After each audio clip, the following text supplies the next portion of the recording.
It's not a question of joining things together, but a question of just being involved in the work of the garden and then allowing all the other things to happen. It's almost like camouflaging learning, so children are doing it without realising it, and doing it because they're so enthused by something else. The main impact is on the children's attitude, and it has been their enthusiasm for discovering new things and new learning that has been so important. When we grew sunflowers, it wasn't just about the planting or the watering, it was also counting them and measuring them. And when we wrote about it in our journals, it didn't feel at all like work. By opening the school to growing in the raised beds, relationships with parents who have been hard to reach in the past have developed, so that now they are part of our community. This is empowering children who come from less privileged circumstances to feel special. We intend to build on this. We worked on the outdoor classroom. I was surprised how the whole 4 worked together. All of us, people who didn't really talk before, were just getting on with it. We designed and made it ourselves. We had to work together and we had to think about it really carefully. And the whole thing was our idea. My 2.5-year-old daughter brings us into school at the weekend to help with the garden. She knows the names of the vegetables. Helen tells her to water the tomatoes and she knows where they are and what they look like. Being here is good for her education. It's good to see David helping to build something that's good for the school and our children will benefit too. The school has a really strong community feel. We always do activities. We always try and link the outside and the inside. And there's so many ways of doing this. We thought we want one fun and engaging activity that would link the 2 areas. And we thought one way of doing that is to quickly teach you how to draw and then build a temporary labyrinth with you. Labyrinths are thinking spaces. They're different to mazes in that mazes, you walk into mazes and you have dead ends and you have right turns or wrong turns. With a labyrinth, you don't have any of that. A labyrinth is a path, it's a journey. It leads you to the centre of the labyrinth and then takes you out again. You don't have to make any decisions along the way. You just follow the path and use it as a thinking space. There's a set formula, so however complicated your seed becomes, once you know how to do the simplest seed, you can then do the more complicated ones. You always start at the top of the cross, and you always work around to your right, the next available place that's not got anything in it. And at the moment there's nothing anyway.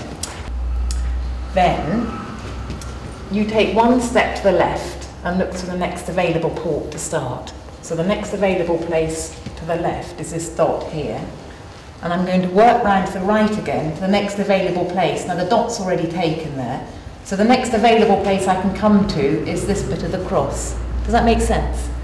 Tell me if I say something which just sounds ludicrous. You come round, all the way round to there, like that.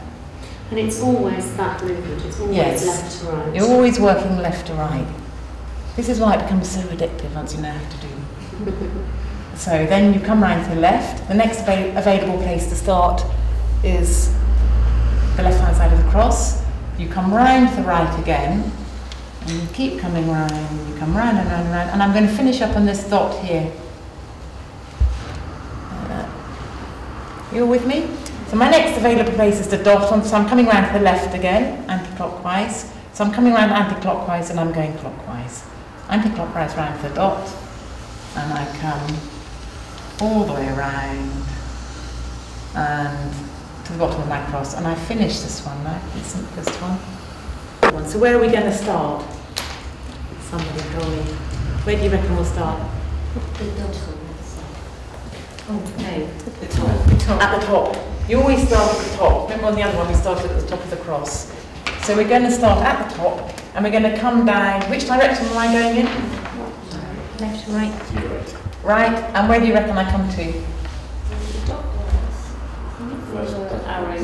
Yes, yeah. First place on the right, which is the top of the arrow. Like that.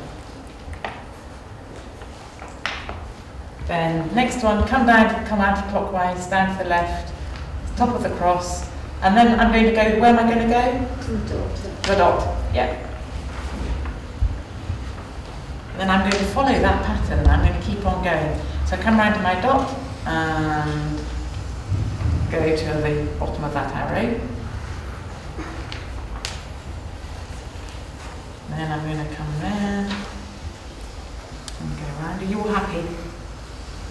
You must tell me if you need me to do anything. It's okay, I'm scanning. They're all happy. Very good. Okay, I'm keeping on going then. With my good labyrinth. Some of them are ahead of you, Mary. Oh, that's good. I would like that. They've got the hand, hang of it, we taught them well. But of course, it's not a race. You just chuck straight out.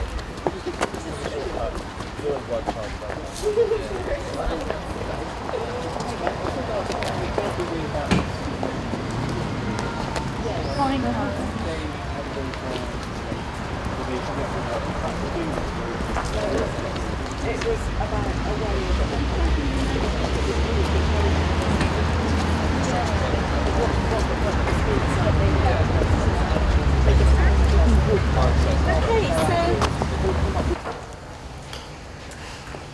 Have you all got there with that one?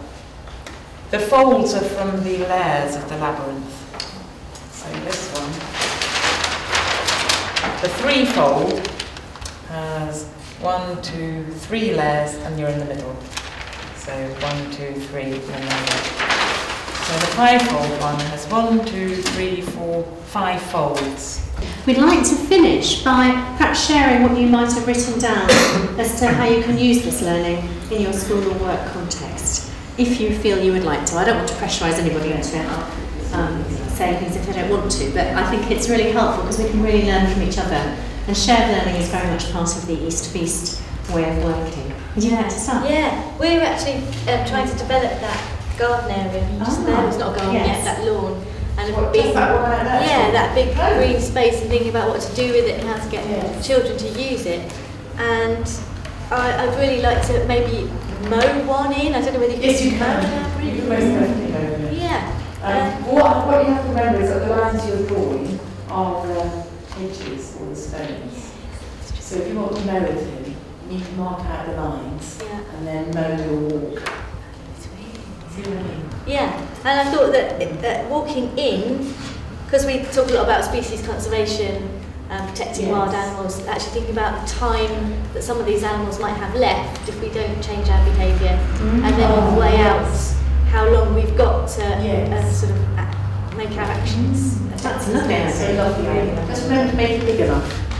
That's what we've been finding out there because we've been in such a rush today. But you have to make sure it's comfortable to walk. Because you don't want to have to think about yes, you don't want to think about anything but your question as you're walking it.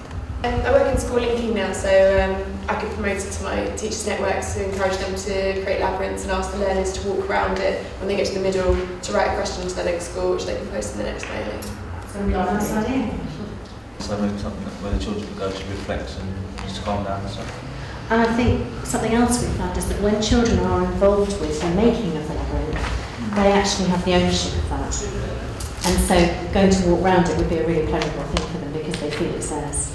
Some schools have worried about children throwing the stones, but again, I think if enough preparation is done beforehand so that the children understand why this is a thing of value, then you're very unlikely to have problems. We've got lots of strategy discussions and workshops, and just using it as a methodology maybe to inspire a little bit more creativity rather than sometimes get into kind of narrow thinking and quite specified strategies. So just trying to widen it out a bit. I'm not quite sure how one would apply it, but there's definitely scope to do it. I used to be a nobody, but I'm not anymore because people say hello to me in the street. And you just think, oh. I do a lot of schools work too, but I also work on an allotment in Lowestoft, which is a very deprived fishing town on the East Suffolk coast, with reparation officers and youth offenders, because it's the same model, but it works for everybody really.